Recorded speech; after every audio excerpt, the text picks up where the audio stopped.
Last summer, I came back to my hometown after a study year abroad. I decided to organize a day out to a huge water park just outside the town with my 4 best friends. We wanted to do a special sort of reunion, something more interesting than just getting drunk in the city, for example. I had also heard that the park had almost doubled in size since I had last visited, and I was curious about all its new features.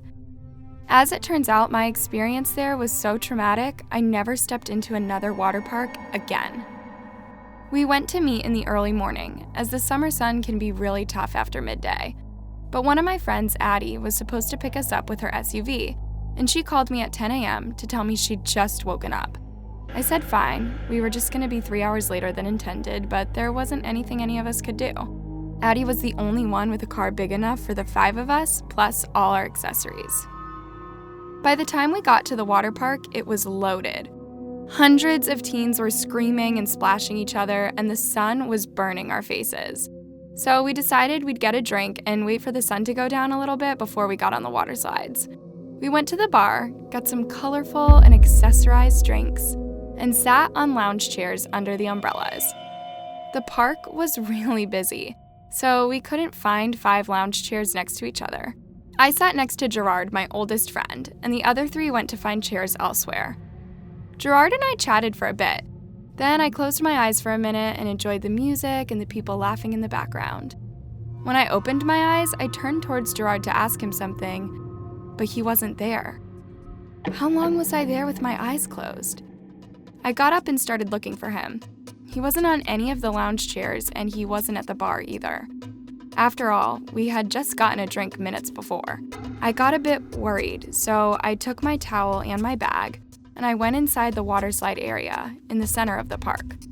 Knowing I might embarrass myself, I asked a group of teens if they'd seen a red-haired guy in purple trunks. They did have a little laugh, but they pointed me in the direction of a yellow spiral water slide, and I was relieved to see Gerard there with my other friends. I was also a bit annoyed that he had left without telling me. "Why did you leave like that?" I asked Gerard. "I thought you were asleep and the girls texted me to come to the slides as they couldn't find any chairs," he said. And I thought that was legit. The sun was still right above us, but since we couldn't find anywhere to sit down together, we figured we might as well enjoy the water slides. We tried the easier slides first, even though those were big and the water ran so fast that they were scary enough. And because it was busy, people weren't really respecting personal space, and sometimes you'd brush past someone else or a loud kid would bump into you with his floating ring. When we got annoyed with all the kids on those slides, we went to a more dangerous one, which only allowed people over 16 years old on. We climbed the long metal staircase to the top of the slide, and then we noticed there was no one there. Not even a security guard, or one of those staff members that explains the rules of the slide before you go on. I thought this was a bit odd, and I told my friends I didn't really feel like going on the slide. "What if there's a fault with it?"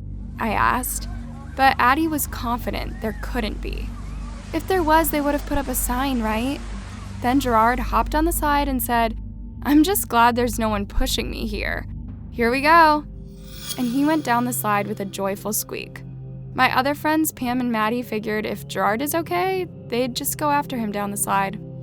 It was a huge tubular slide with lights inside and a funnel at the end, where you'd spin until you got spat out into a shallow pool at the end.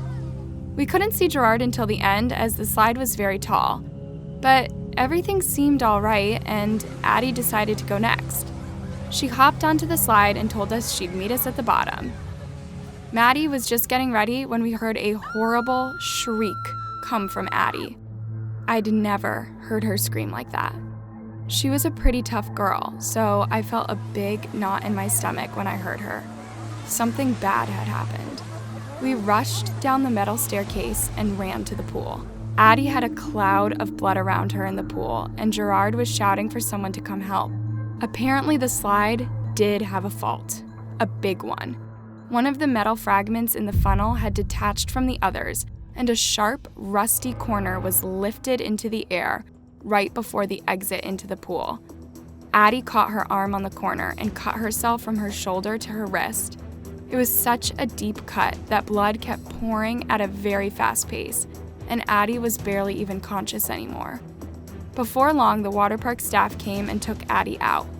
Gerard followed quickly behind them. The girls and I were a few meters behind, and when I tried to run towards Gerard, I slipped and fell on my chest.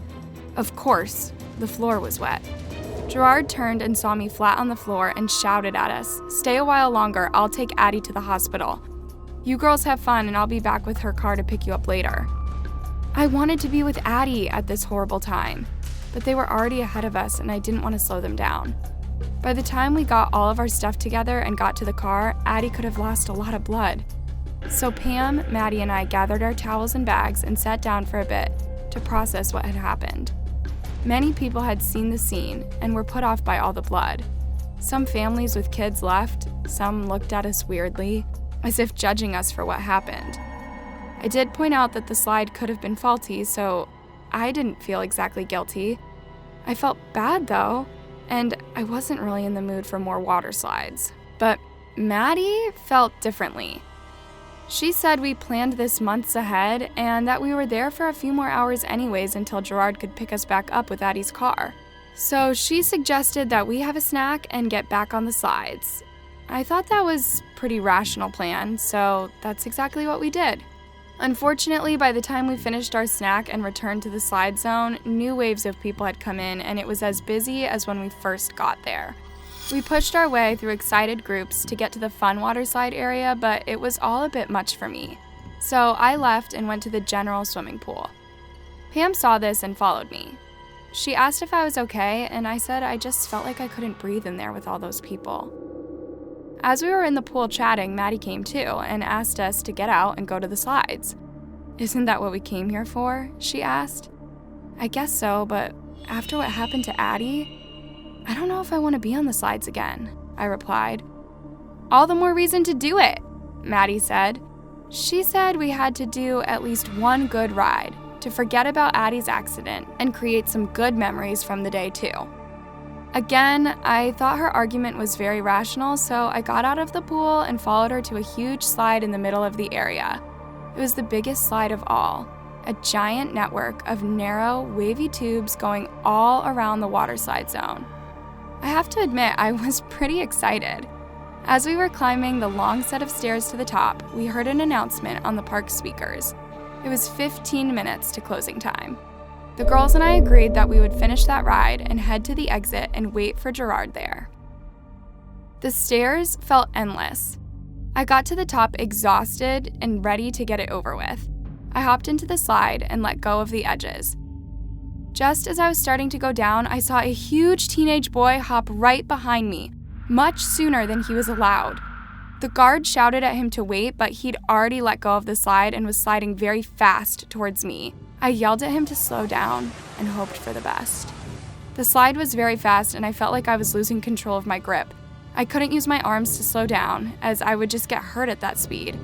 As I was approaching a sharp turn, the boy behind me smashed into me with all of his weight and sent me flying from the slide. I had no idea whether Pam or Maddie saw me. Everything happened in the blink of an eye.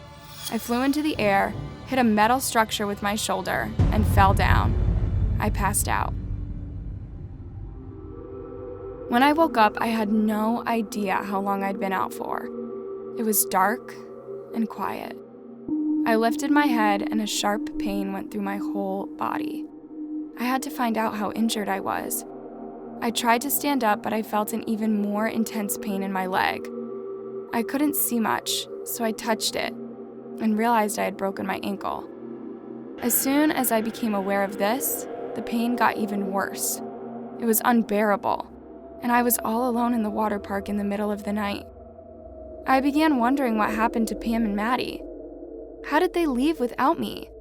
It was near closing time when we last saw each other, and they were probably escorted out even if they didn't want to leave, but couldn't they talk to someone about me?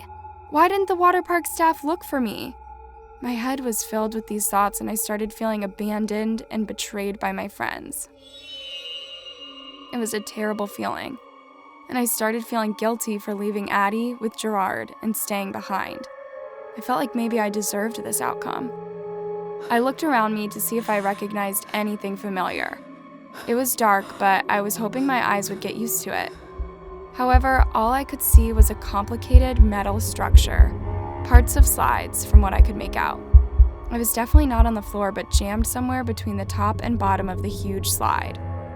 I tried to feel the ground around me to see if I could find anything to grab and push myself up on one leg. There was nothing. I began to scream. I shouted, "Help!" I asked if anyone was out there, and I started crying when I felt like no one was going to come. I had no idea what time it was.